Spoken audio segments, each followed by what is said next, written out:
Você vai ser picado Se ali. você ó, né? cair do navio na água e tiver um navio de porte, você vai cair, você vai morrer na queda. Na Você vai se queda. quebrar. Só do é. impacto na água, possivelmente você já vai perder a consciência. E aí, de perder a consciência no mar, a chance de você afogar é muito grande. Eu tô pensando no Gofu lá, que né, o capitão mandou ele pular do navio. Pula do navio. De quem? E ele ainda sobreviveu. Então vamos contar essa história para Conta quem aí não pro conhece o Robertinho, Gofu. pra galera entender. Essa é Então, uma de quem? Como que é o nome do cara? Gofu. Gofu. Essa é uma das histórias que está no livro também. E é uma história impressionante. Assim. Essa é uma história com um final surpreendentemente feliz. Bom, Ainda bom, bem. né?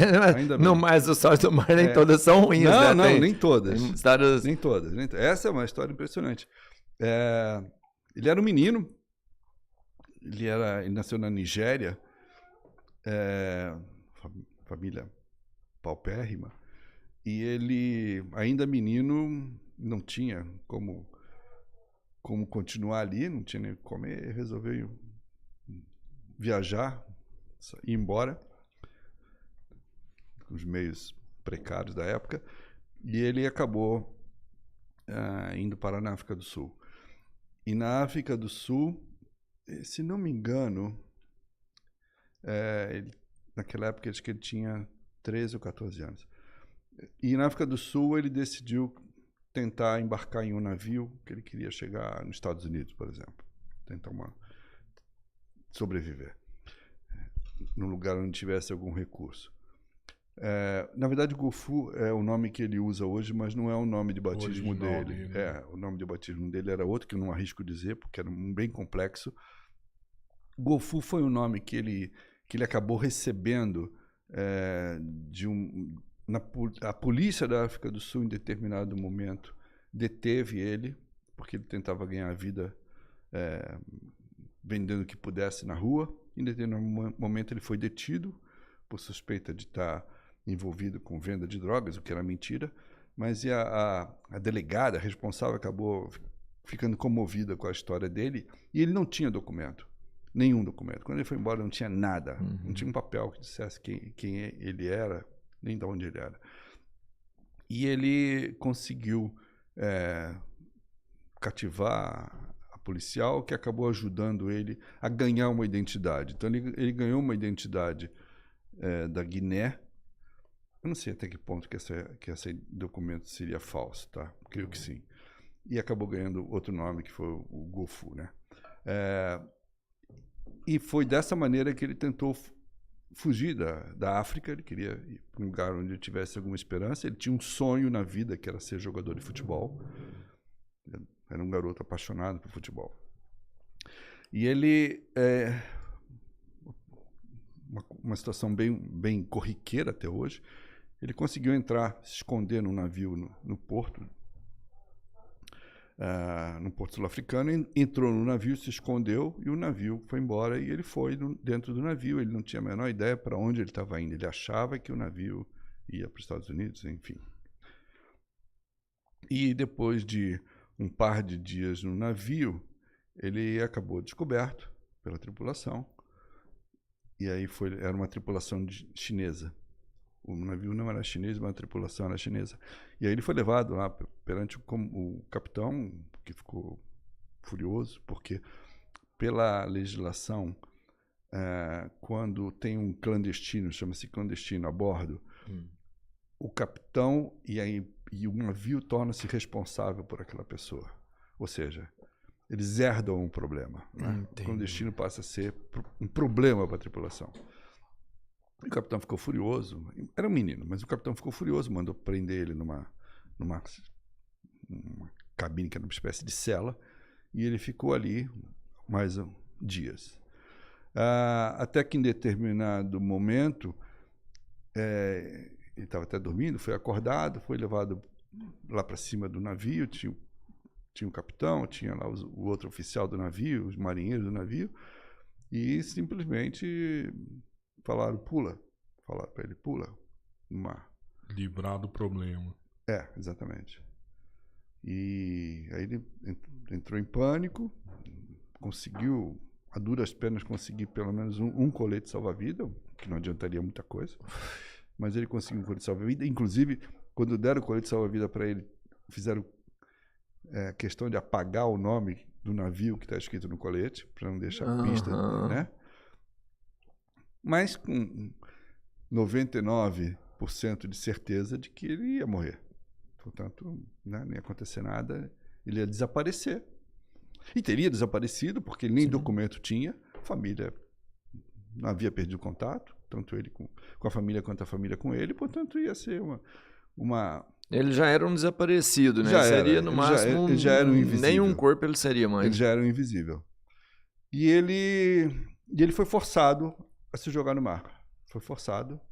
Não sei se ele foi empurrado, mas ele foi forçado e não tinha como... 13, 14 anos ele tinha. Exatamente, E ele caiu no mar e ele estava relativamente distante da costa do Rio Grande do Norte, aqui, do litoral brasileiro. O navio estava passando por ali quando ele foi jogado, digamos assim, no mar, né?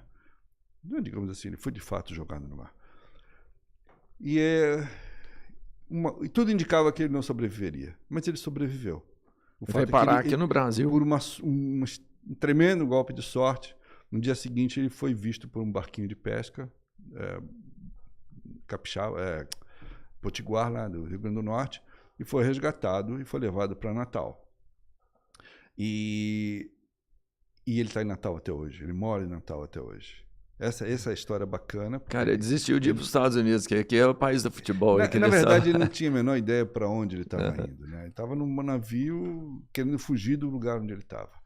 E ele acabou indo para Natal, ficou lá, foi socorrido, foi atendido e foi adotado pelo arcebispo de Natal, pela igreja.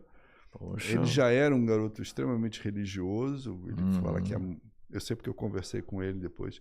A mãe dele já tinha essa educação religiosa que passava para ele criança, e ele se tornou ainda mais religioso porque ele atribui estar vivo a um milagre de Deus. E, de certa forma, é um milagre. Ele ter sobrevivido, passou quase um dia inteiro, uma noite inteira no mar, sem nenhum recurso, só com um coletinho ordinário. Ter sido encontrado no mar naquela situação é, assim, um golpe de sorte, é mais do que ganhar na loteria sozinho. Opa, né? Bem mais, né? Bem mais. E ganhou uma nova vida lá em Natal, onde ele vive até hoje. Constituiu família, casou e está lá até hoje. Ele desistiu do sonho de ser jogador de futebol, até tentou jogar lá, depois acabou indo para outra direção, mas está lá até hoje. É um raríssimo caso de alguém nessa situação que sobrevive para contar a história. Quantos anos esse Golfo tá hoje? Você falou que está casado, já é um homem já adulto. Se não me engano, 40 e poucos anos. Pô, já é adulto, já tem muito tempo que ele está aqui, virou brasileiro mesmo. Sim. Você foi lá só para falar com ele? Não, eu não fui lá, eu conversei conversei com ele por telefone algumas vezes, quando eu fiquei sabendo da história dele, eu fiquei impressionado também, porque quanto mais casos eu conheço desse tipo de situação, que é, infelizmente, muito mais frequente do que a gente imagina, envolvendo africanos, né, que tentam sair de lá de toda maneira. Então, navio é uma alternativa para eles se esconder no navio e tentar chegar em algum outro lugar. Um ou outro consegue chegar, a grande maioria é descoberta ainda na viagem, e aí tem essa questão legal. Cada navio, cada comandante lida com isso de uma maneira diferente, porque eles são responsáveis, passam a ser responsáveis. Teve um caso até interessante de um menino também africano que fez a mesma coisa que o Golfo, que também se escondeu no navio, sem nenhum documento. Foi descoberto logo depois que o navio saiu, foi descoberto, e ele se negava a dar qualquer informação sobre ele. Não dizia o nome, não dizia de onde ele veio, não dizia nada. Para não voltar. Não queria voltar. Esse é um dos motivos, né? E o argumento dele é que ali, pelo menos no navio, ele tinha o que comer. Sim. O do Golfo me impressionou, que ele entrou no navio só com um bolso cheio de açúcar e uma garrafa d'água. Só né? tinha isso. Era a comida dele, Só tinha açúcar isso. e água. Exatamente. A hora que acabou, ele resolveu se entregar. Falou, vou me entregar que eu tô com fome. Foi você que me falou isso uma vez, de uma galera que sai da África, tipo, por cima do leme ali do navio, não é? É, no último episódio nosso... Foi nesse, Sim, então, que veio ele falou né? isso, é. Veio daqui no Brasil, inclusive. Sim. Né? O Acontece cara... com alguma frequência nas Ilhas Canárias, ali que ficam mais perto da costa africana. Já aconteceu mais de um caso de chegar ao navio com clandestinos escondidos, e escondidos dessa maneira, né? Na caixa de leme, em cima do leme do navio. Não está dentro do navio, está do lado de fora, na verdade. Que é quase um suicídio ali, né? E aconteceu o caso aqui no Brasil, há 2 anos atrás, que vieram bater em Santos aqui, escondidos na caixa de leme. São, sim, é uma situação inimaginável de desconforto, sabe? Privação, porque o cara não tem nada, não tem comida, não tem como pegar comida ali. O cara imaginar que vai ficar... Pô, mas essa história que eu estava contando do segundo garoto, ela é interessante pelo seguinte: ele era extremamente esperto, o menino, e ele não revelava nenhum dado dele porque ele sabia que o navio, o comandante ia ter que mantê-lo no navio. E ele não queria voltar para onde ele estava. Ele já tinha esse conhecimento, assim, ele tinha... Alguém já devia ter contado para ele como é que funcionava a sistemática da coisa. Não fala nada que... Mas o curioso é que ele acabou fazendo com que o navio ficasse refém dele, e não o contrário. Isso é que é interessante. Teoricamente sequestrou o navio. Exatamente, porque o navio passou a ser responsável por ele. Tá? E o comandante do navio, como não tinha nenhuma informação sobre ele, não podia tomar nenhuma medida legal, porque não sabia nem a nacionalidade dele, nem nome, nem nada. Então, a primeira atitude do comandante foi tentar